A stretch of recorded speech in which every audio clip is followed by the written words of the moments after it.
Hello guys, ഇന്ന് ഞാനൊരു ആവക്കാഡോ shake ഉണ്ടാക്കാൻ പോവാണ്. പാല്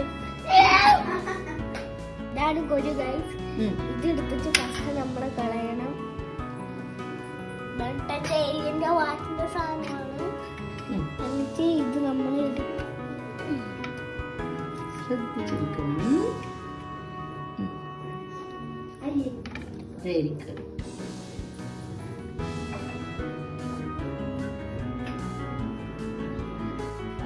നമ്മളിത് ബ്ലെൻഡ് ചെയ്യാൻ പോവാണ്.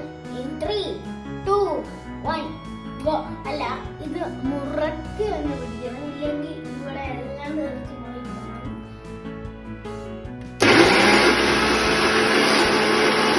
ഇനി നമ്മൾ ഈ ആവക്കാഡോ ഷേക്ക് എടുത്തിട്ട് ട്രൈ ചെയ്ത് നോക്കാം. കുറച്ചെടുത്താൽ മതി. ഇതിന് മധുരം അപ്പൊ നമ്മൾ കുറച്ച് തേൻ ഒഴിക്കണം, അത്രയ്ക്കും മതി.